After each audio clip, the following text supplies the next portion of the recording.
बहुत समय पहले की बात है। किसी नगर में एक बेहद प्रभावशाली महंत रहते थे। उनके पास शिक्षा लेने हेतु कई शिष्य आते थे। एक दिन एक शिष्य ने महंत से सवाल किया, स्वामी जी, आपके गुरु कौन है? आपने किस गुरु से शिक्षा प्राप्त की है?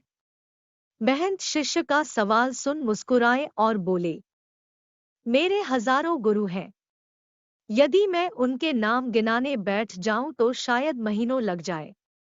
लेकिन फिर भी मैं अपने 3 गुरुओं के बारे में तुम्हें जरूर बताऊंगा। एक था चोर। एक बार में रास्ता भटक गया था और जब दूर किसी गांव में पहुंचा तो बहुत देर हो गई थी। सब दुकानें और घर बंद हो चुके थे।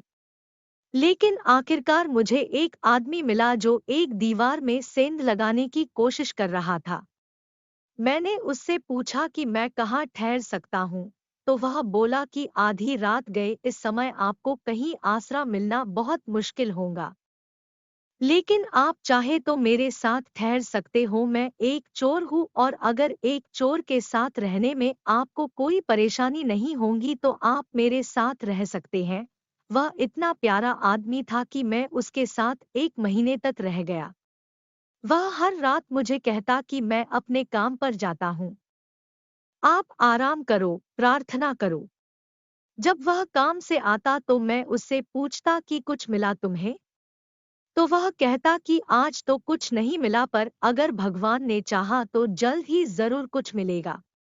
वह कभी निराश और उदास नहीं होता था, हमेशा मस्त रहता था। जब मुझे ध्यान करते हुए सालों साल बीत गए थे और कुछ भी हो नहीं रहा था तो कई बार ऐसे क्षण आते थे कि मैं बिल्कुल हताश और निराश होकर साधना वाधना छोड़ लेने की ठान लेता था। और तब अचानक मुझे उस चोर की याद आती जो रोज कहता था कि भगवान ने चाहा तो जल्द ही कुछ जरूर मिलेगा। और मेरा दूसरा गुरु एक कुत्ता था। एक बहुत गर्मी वाले दिन मैं बहुत प्यासा था और पानी के तलाश में घूम रहा था कि एक कुत्ता दौड़ता हुआ आया। वह भी प्यासा था। पास ही एक नदी थी।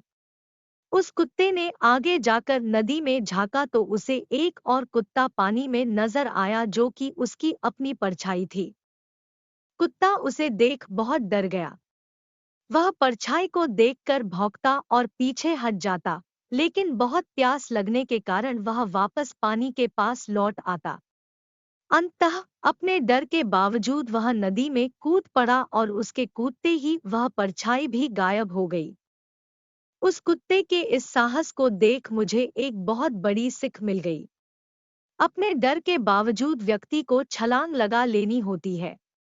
सफलता उसे ही मिलती है जो व्यक्ति डर का साहस से मुकाबला करता है। और मेरा तीसरा गुरु एक छोटा बच्चा है।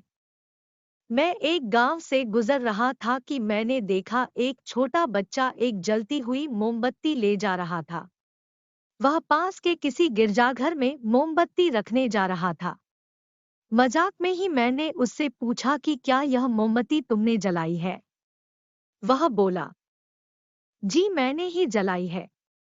तो मैंने उससे कहा कि एक क्षण था जब यह मोमबत्ती बुझी हुई थी और फिर एक क्षण आया जब यह मोमबत्ती जल गई। क्या तुम मुझे वह स्रोत दिखा सकते हो जहां से वह ज्योति आई? वह बच्चा हंसा और मोमबत्ती को फूंक मारकर बुझाते हुए बोला, अब आपने ज्योति को जाते हुए देखा है। कहाँ गई वह? आप ही मुझे बताइए। मेरा अहंकार चकनाचूर हो गया, मेरा ज्ञान जाता रहा। और उस क्षण मुझे अपनी ही मूढ़ता का एहसास हुआ।